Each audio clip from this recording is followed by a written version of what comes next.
नमस्कार दोस्तों, कैसे हैं आप लोग। उम्मीद करता हूं सभी लोग स्वस्थ होंगे और मस्त होंगे। स्वागत करता हूं आपका गौतम सीटेट क्लासेस में। तो चलिए दोस्तों, आज की क्लास की बात करते हैं। भाई देखो, आज जो हमारी क्लास है वो जीन पियाजे का जो संज्ञानात्मक विकास है उसके बारे में होगी। और देखो, जीन पियाजे ऐसे मनोवैज्ञानिक हैं कि अगर आप टीचिंग से रिलेटेड कोई भी एग्ज़ाम देने जा रहे हैं, किसी की भी तैयारी कर रहे हैं, तो आपको जीन पियाजे को पढ़ना पड़ेगा। इनकी थ्योरीज इतनी डीप है। बट आप लोग अगर सीटेट का एग्ज़ाम देने जा रहे हो, वैसे मेरे चैनल पर सिर्फ सीटेट पाया जाता है तो मैं सीटेट की बात करूँगा, तो आप थोड़े से लकी हो।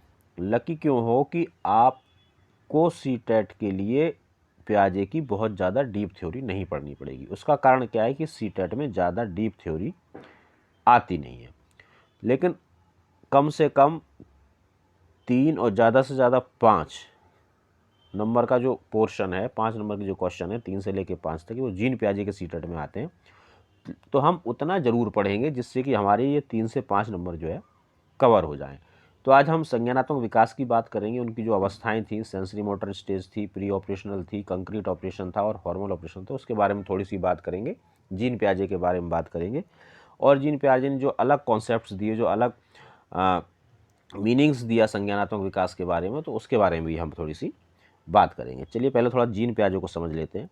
देखिए, जो जीन पियाजे थे, इनका अगर जीवन काल की बात की जाए तो 1896 से 1980 तक था, यानी कि 1896 में उनका जन्म हुआ और 1980 में एक्सपायर हो गए थे। अच्छा, ये स्विट्जरलैंड के थे, स्विस मनोवैज्ञानिक थे। वैसे तो जो जीव विज्ञान है, प्राणी विज्ञान जो है, प्राणी विज्ञान में इनकी डॉक्टरेट हुई थी, जूलॉजी में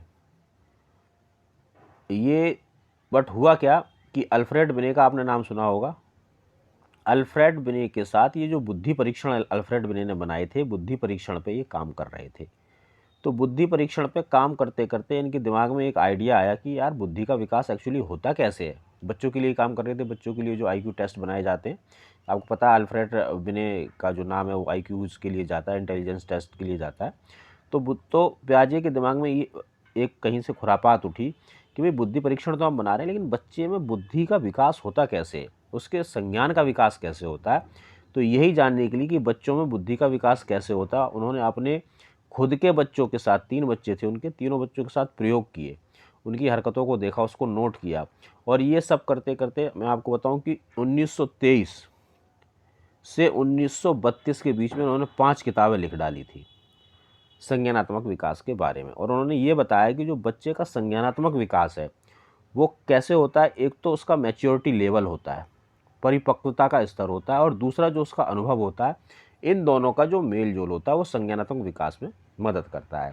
अपने प्रयोग को उन्होंने मानसिक या संज्ञानात्मक विकास कहा, और संज्ञानात्मक विकास वही था कि बच्चे की एक तो मैच्योरिटी और एक उसका अनुभव, इन दोनों का मेल जोल। इसे अवस्था का सिद्धांत भी कहते हैं, क्योंकि जैसे कि आप बताया कि इन्होंने 4 अवस्थाएं दी, एक के बाद एक, एक के बाद एक, इस तरह से 4 अवस्थाएं दी, तो उसको हम अवस्था का सिद्धांत भी कहते हैं। तो आप लोग बिल्कुल भी कंफ्यूज ना हो। चलिए थोड़ा सा देख लेते हैं क्या बताया उन्होंने। स्विस मनोवैज्ञानिक पियाजे का कहना है कि जैसे जैसे बच्चे की आयु बढ़ती है उसका कार्यक्षेत्र बढ़ता जाता है। कार्यक्षेत्र बढ़ने का मतलब क्या है? कार्यक्षेत्र बढ़ता है, जैसे जैसे बच्चा बढ़ेगा उसकी आयु बढ़ेगी, उसका कार्यक्षेत्र बढ़ रहा है, यानी कि वो ज़्यादा जगह जा रहा है, ज़्यादा लोगों से मिल रहा है, तो वैसे वैसे उसकी बुद्धि का भी विकास होता है। भाई, ज़्यादा कॉन्सेप्ट उसके दिमाग में क्लियर होने लगते हैं। उन्होंने स्पष्ट किया कि पहले बच्चा सरल प्रत्ययों यानी कि कॉन्सेप्ट्स के माध्यम से सीखता है, परंतु जैसे जैसे बच्चा बड़ा होता है कठिन से कठिन प्रत्ययों को ग्रहण करने लगता है, उसके दिमाग में कॉन्सेप्ट्स तैयार होने लगते हैं। हमारे लिए उपयुक्त वातावरण की आवश्यकता है, यानी कि वो कहते हैं कि वातावरण इस तरह का दो बच्चे को कि उसको उसके जो कॉन्सेप्ट्स हैं ज़्यादा से ज़्यादा क्लियर हो। इन्होंने कहा सीखना कोई यांत्रिक क्रिया नहीं है। अब यहाँ यांत्रिक क्रिया का मतलब समझ लो क्या है, क्योंकि देखो कुछ मनोवैज्ञानिक थे, उन्होंने ये कहा था कि भाई बच्चों को अगर सिखाना है तो उनसे क्रियाएं करवाई जाए, और ट्राई करेंगे बच्चे, ट्राई करेंगे और फिर इसके बाद वो गलती करेंगे, ट्रायल करेंगे, एरर करेंगे, और फिर धीरे धीरे सीख जाएंगे। तो इन्होंने जो था, जो पियाजे था, उन्होंने कहा कि नहीं भी, कोई यांत्रिक क्रिया नहीं है, ये एक बौद्धिक प्रक्रिया है, और जैसे जैसे बच्ची की बुद्धि का विकास होता है वो चीज़ों को सीखने लगता है, कॉन्सेप्ट क्लियर हो जाते हैं। उनका कहने का मतलब ये था कि जैसे मान लो एक 5 साल का बच्चा है और उसको 15 साल वाले बच्चे के कॉन्सेप्ट अगर करने के लिए दिए जाएं, और उनको कितनी ही बार उससे अभ्यास कराया जाए, कितनी ही बार वो भूल करे, लेकिन उसको वो क्लियर नहीं होगा। क्यों? क्योंकि उसकी अवस्था नहीं है 15 वर्ष की। तो उन्होंने कहा कि भाई यांत्रिक क्रिया नहीं है, सीखना क्या है? बौद्धिक प्रक्रिया है, एक संप्रत्यय निर्माण की प्रक्रिया है, और यह संप्रत्यय निर्माण बालक की आयु के अनुसार होता है। इस तरह की उन्होंने बात की। अब आयु के अनुसार कैसे होता है, इसके लिए उन्होंने 4 अवस्थाएं दी। उन्होंने बताया कि भाई इस अवस्था में बच्चा इतना सीखेगा, इस अवस्था में इतना सीखेगा, इस अवस्था में इतना सीखेगा। तो इनकी थोड़ी अवस्थाओं के बारे में हम बात कर लेते हैं। संज्ञानात्मक विकास की जो अवस्थाएं थी, भाई संज्ञानात्मक विकास की कितनी अवस्थाएं थी? 4 अवस्थाएं थी। 4 अवस्थाएं पियाजे ने दी।